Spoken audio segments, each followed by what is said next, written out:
Everybody, Moon does here. Let's go over all the games happened on Saturday. We got five of them. The first game is the Atlanta Hawks beating the Lakers 99-95. This game, the big news is Lakers. LeBron James had a high ankle sprain. He's gonna be out for a while. He's old. They gotta be safe with him. Same thing with AD. The Lakers, they're 28 and 14 right now, 3 games ahead of the six seed, around 5 or 6 games ahead of the eighth seed. So they still gotta they can't just throw games away. We have about 30 games left. If they don't finish the season well, they might end up being the fifth or the sixth seed, which is, I guess, for LeBron and company, they don't really care what seed they are. They're gonna be the favorite going into each series. But yeah, they gotta be safe with LeBron and AD. For the Atlanta Hawks, they have been playing really great. They won 8 straight, and they are fifth seed in the Eastern Conference right now. Could finish top four. The Heat is right there with them. Trey Young, 34 minutes, 14 points and 11 assists. It's been 2 games in a row now where he had sub 15 points in points. 11 assists is really nice. Struggled a little bit shooting the ball. 0 for 7 from 3 and 1 steal. Maybe it's a buy low for him. But with all the Bogdanovich played 30 minutes. If Bogdanovich and Gallinari, now these guys are both playing 30 minutes. They are on the court for their offense. So it's not like a Capella where can play 45 minutes doesn't really impact Trae Young's numbers. So these guys do take a little bit of shots away from Trae Young, although Trae Young still attempted 18 shots, which is still good enough. Only went to the free throw line twice. Kevin Huerter, 30 minutes. He's not he doesn't put up sexy stats at all, but he give you nice stats across the board. But when Hunter comes back, we'll see how the minute distribution. Clint Capella, 4 for 16, really struggled against his Lakers team. Still grabbed you 16 rebound. I don't know, the minutes has been low for him. 2 games, 3 games. With Gallinari playing so well lately. So I don't know. I think Gallo is a pickup in 12-team leagues. In category leagues, he's, like I said, the free throw is really good. And if he plays 25 minutes plus every night, I think he's worth rostering. Even bring the defensive stats this game, 2 steals and a block. John Collins, great. This is if you can sell high Collins for a top 20 or 30 guy. But we are 40 games into the season. Everybody knows John Collins is not the Collins we know last year. This game obviously great, so you hold on to him. If you can't get a top 30 or 40 guy back, you hold on to him. He might just for the rest of the season be a 30 or 40 guy if he can bring the defensive stats. Because I believe they went small for at least some minutes with Gallo playing. Right, Gallo is not a center, even though maybe on the stat sheet he's saying like John Collins is going to protect the paint. 3 steals, 3 blocks, 16 rebound. That's what we would like to see. 27 points. Good game from Collins. And Bogdanovich, it's not time to pick him up. The minutes has been trending up, not doing much. Maybe a little bit points and assists. Could be a streamer. Hunter is going to be back. Cam Reddish is going to be back. It will be interesting to see what the Atlanta Hawks team look like with everybody coming back. On the Lakers side, LeBron, that's the news. He had a high ankle sprain. I don't know if there's anybody worth picking up. If Dennis Schroeder is out there in the waiver wire, he will be the number 1 guy on this team. Playing, he was already getting 30 minutes. It just the points, the assists, and nothing else. With LeBron out, he's gonna have such high usage. Same thing with Kyle Kuzma. Montrezl Harrell. If Montrezl is out there, sure. Everybody is injured at the moment. Marcus is also out. AD also out. So the packing order I like is Dennis Schroeder, Kyle Kuzma. Dennis Schroeder. Sorry. Let me say that again. Montrezl Harrell, Dennis Schroeder, and Kyle Kuzma. Those guys, when given high minutes, I think that's what their value should look like. But yeah, even if for a guy like KCP play 30 minutes, I still don't like it. He really just hit some threes and points. Markieff Morris, same thing, points, threes and rebound, just like his brother. I'll be keep my eye on Talon Horton Tucker's minutes. If the guy can get play 30 minutes, he does have the upside because he can fill up the stat sheet, the defensive stats. So I like King. Let's go on to the next team. Yeah, ass beating Sixers, uh, beating the Kings. Sixers they were without everybody yesterday, and they still just destroyed them. On the Kings side, Buddy Hield has been playing better and better. Hit 7 threes here, 25 points, nothing else. And this is what we can expect from Buddy. 19, 20 points, 4 threes, and everything else is, if he can get you a steal, great. If not, that's expected. But great game from Buddy. Started shooting the ball well. Finally, it's been a couple games. Harrison Barnes only took 7 shots. 5 assists is really nice. He's not putting up crazy numbers, but a top 80, 90 guy for the rest of the season, he should be. The minutes is really high for him as well. Rashawn Holmes, okay, game 10 points. Struggled a little bit, minus 28 against Dwight Howard and Tony Bradley. Tyrese Halliburton is still on the minute restriction. I would still buy low. He hasn't put last game he had like 2 points, but fill up the stat sheet. This game, 11 points, 1 steal, 3 assists, nothing else. Yeah, I'll still buy low. I think on a per game basis, efficiency wise, if your team is not punting anything, he's so great. He's providing you top 50 value. De'Aaron Fox, also not so good. Bad efficiencies everywhere. A mini Russell Westbrook. Corey Joseph got the 30 minutes, but give this guy 35. He's not. 7 assists is nice. He could be an assist streamer. Nothing else. They're dealing the Kings are dealing with the Marvin Bagley injury, but at the moment, it doesn't look like anybody like Whiteside or Bielisa are getting a lot more minutes. Both are played under 15. Yeah, I don't know. I don't know if how long Luke Walters is going to be the coach, but it just games like this. This season, Kings, a couple years ago, they were in the playoff hunt. This season, 13th in the Western Conference. Can they make the playoffs? They are like 5 games out. So with 30 games left, it's probably not. Don't think they're going to turn around this season. For the Sixers, Danny Green, yeah, you got to pick him up. With all the injuries going on, he's the guy that Doc Rivers can rely on playing high minutes. Really good game. This week, he's been getting a lot of defensive stats. 3 steals, 4 threes, 18 points. Great game from Danny.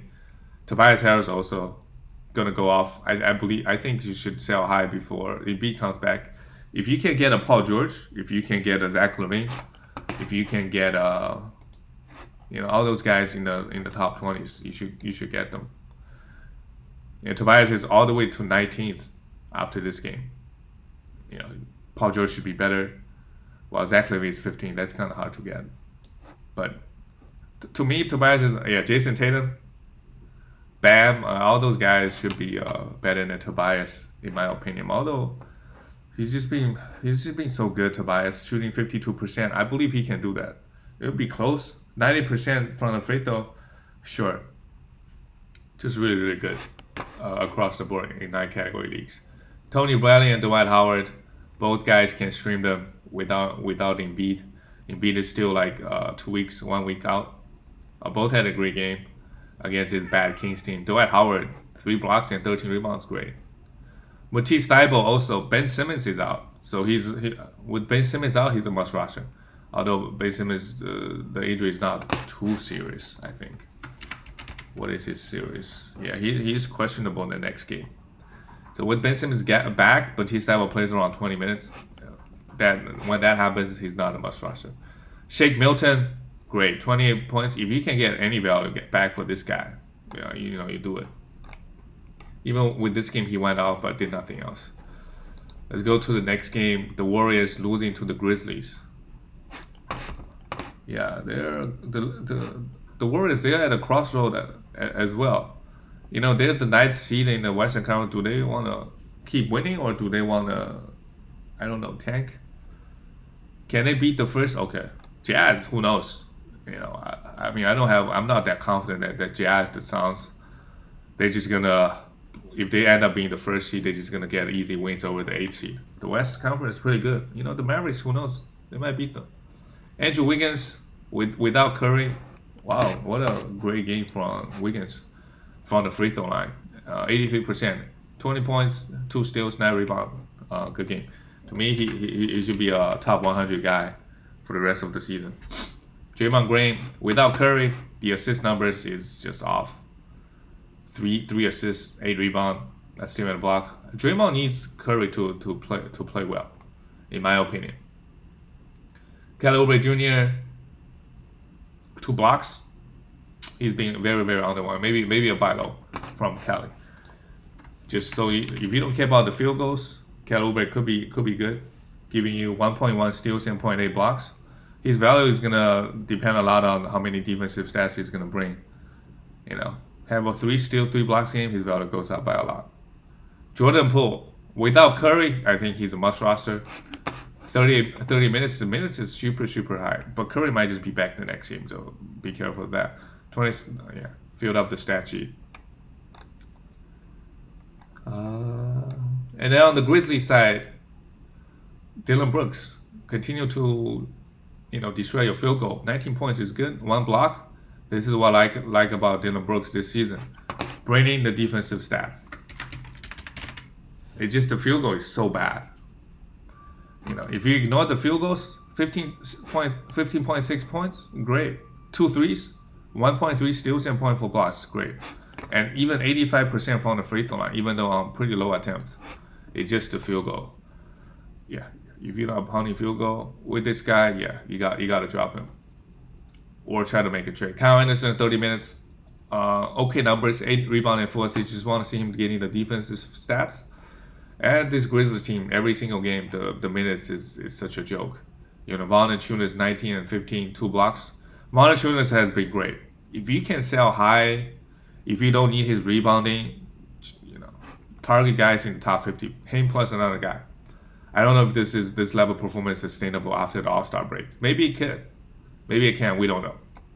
He's been playing pretty well lately. Grayson Allen, 32 minutes. Going back, Grayson Allen getting 30 plus minutes, and Desmond Bane and DeAnthony Melton. Desmond Bane still got his 24 minutes.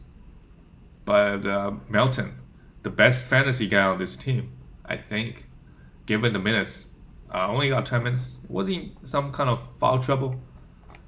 But 10 minutes is quite low for him. It's hard to hold on to these guys. I think he definitely streamed them, but the minutes, the production is very up and down.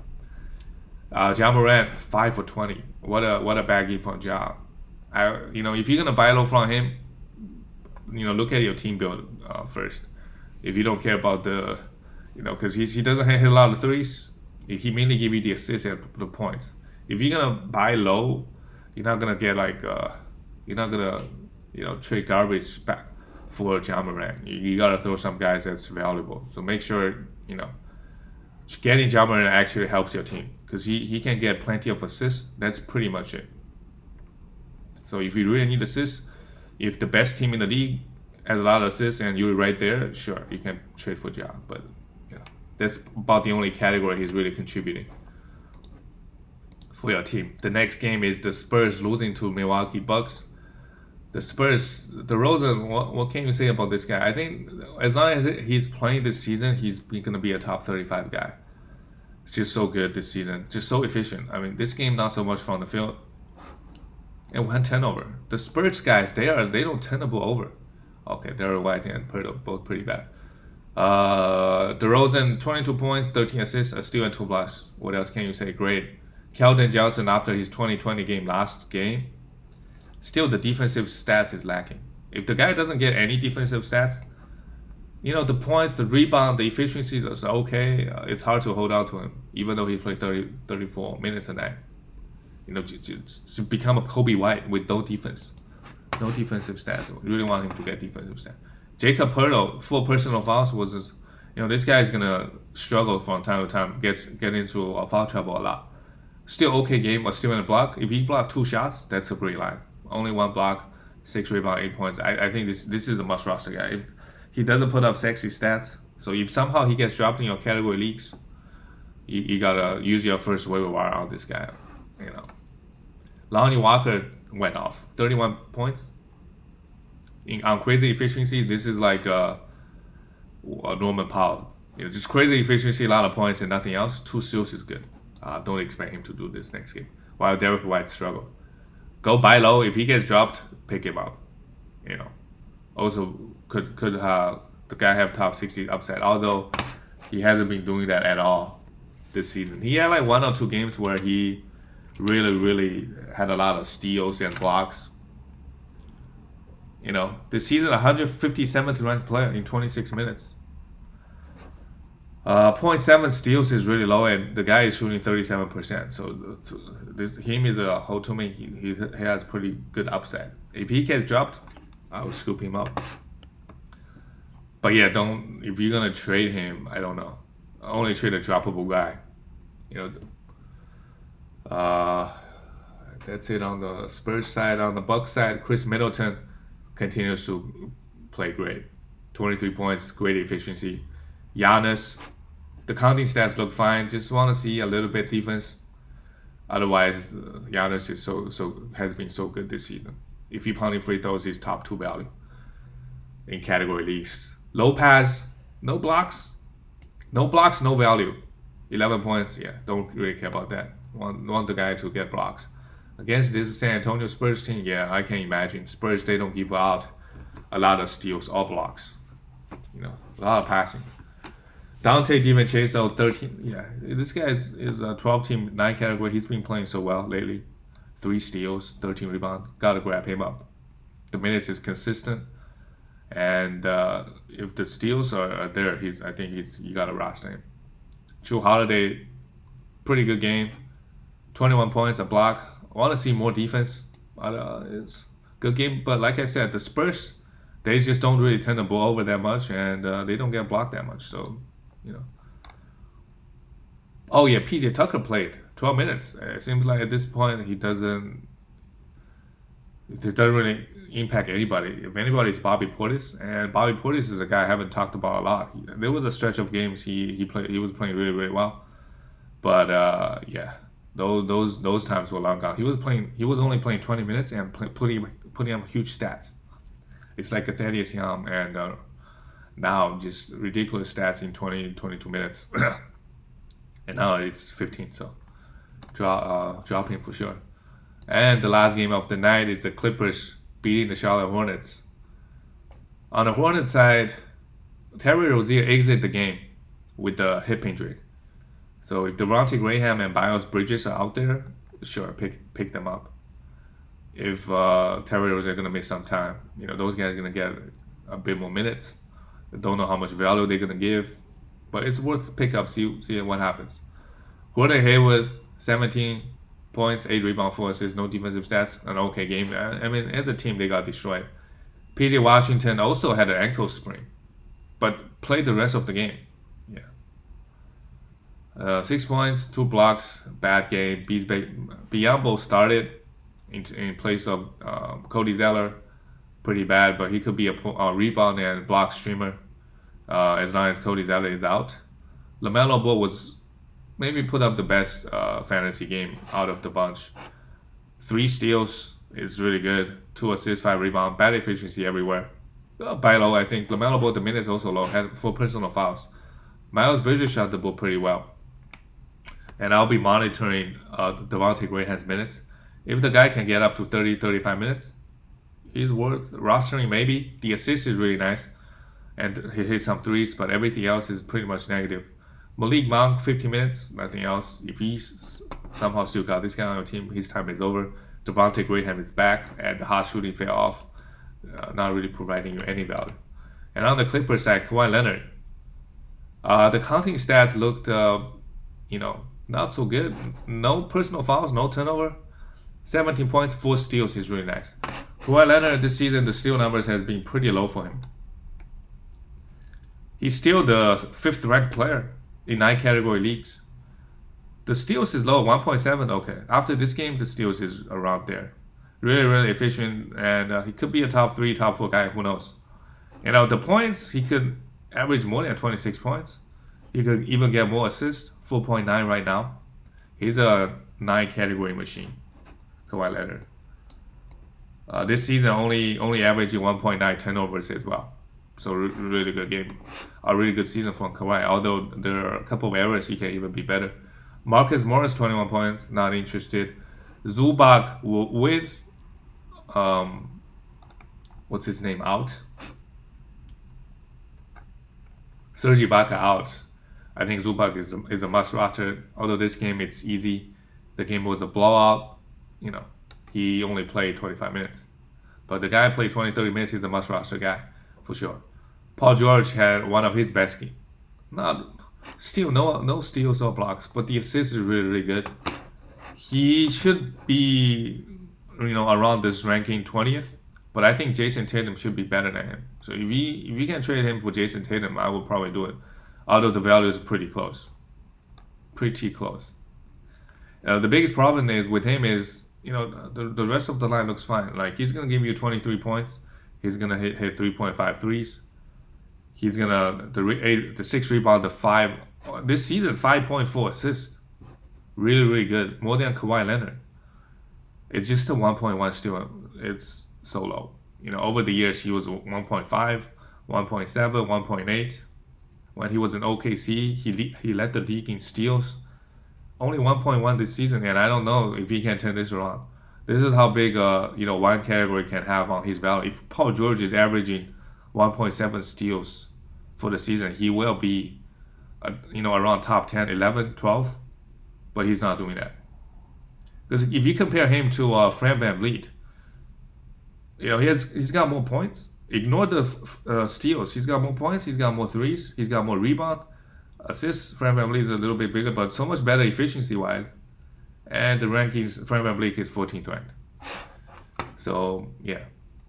Buy low if he gets in another shooting slump. But don't expect him to be like a first rounder. Just because the steal numbers is pretty low for him this season. And I don't know. Next year, is he going to come back? We don't know. Batum, 28 minutes. 2 steals, 2 assists. He's coming off the bench now. So, yeah. The guy never put up sexy stats. His value entirely comes from the defensive stats. So you can stream the defensive stats if you want. If they do have a back-to-back in certain nights on certain days. That's it for all the games. I will see you guys tomorrow.